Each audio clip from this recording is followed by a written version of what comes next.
Hello, friends. Welcome to the Hurry Up. This is a Wednesday edition of the Hurry Up for two very good reasons. Number one, tomorrow, as you may have heard, Thanksgiving. I know a lot of people have big plans.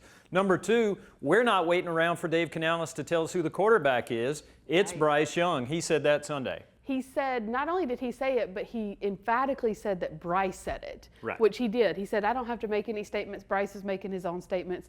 But of course, you know, we do want to clarify we are journalists. And he said, absolutely, Bryce will start on Sunday versus the Bucs. It's the first time really all season that he has been adamant about who the quarterback will be well before the game. Well, and again, to Canales' point, Bryce is making that for him because Bryce played probably his best game of his NFL career, certainly his best game of this season last week against the Chiefs.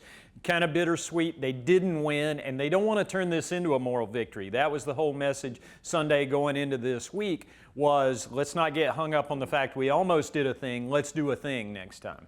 And that was something that a lot of players told us. Bryce actually mentioned after the game. He said, this is not a fluke. This is not just like, oh, we happened to go toe-to-toe with the defending champs. We were in this game. Now let's find a way to win it.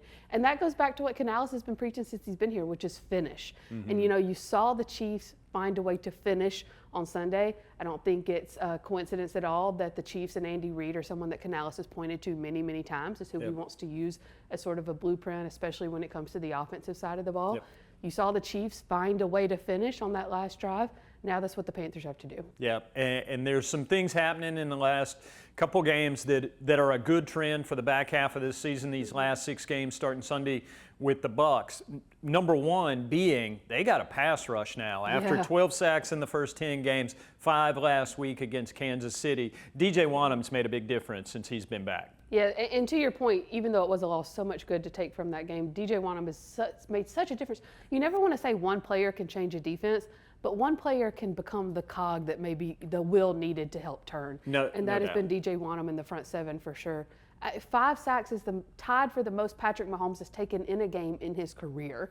And granted, the Chiefs have a few questions at left tackle, but you still got to get there. And the Panthers found a way to get there time and time again on Sunday. This is now 2 games in a row that their pass rusher showed up in a way that it did in the first half of the season. Yeah.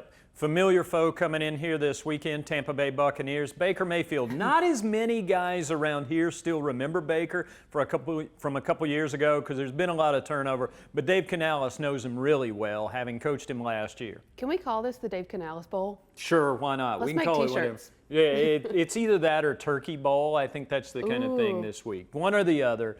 Yeah, I don't know. We got to ask Dave if he's a big turkey guy. I imagine he's a very lean meat, responsible portions kind of coach. We do know, because he has told us on multiple occasions, that he is a pumpkin anything guy. Yeah. So I imagine this is a big week for him for Thanksgiving and for the game. But of course, this Bucs offense looks a little bit different than what he left it because the Bucs did lose Chris Godwin for the whole season. They got Mike Evans back this past week, though, which is huge, and found a way to kind of attack in the passing game with Bucky Irving, the rookie running back. I think he had like 6 receptions on 6 targets for 80-something yards. I mean, that's something that the Panthers are really going to have to game plan for this week now that the Bucs have shown it.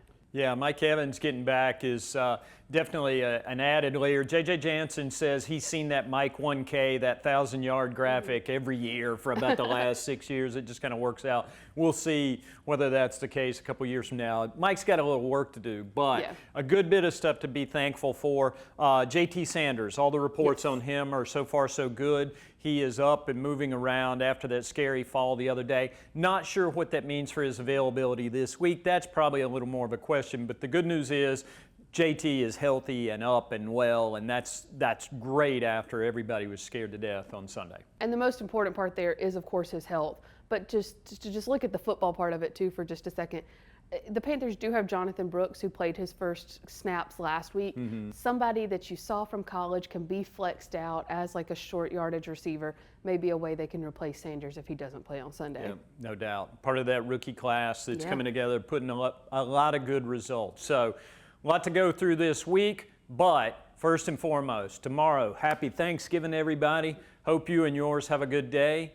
Be around your people. Have a great day. Eat some pie. Eat some pies and stuff. And we'll see you next week on The Hurry Up.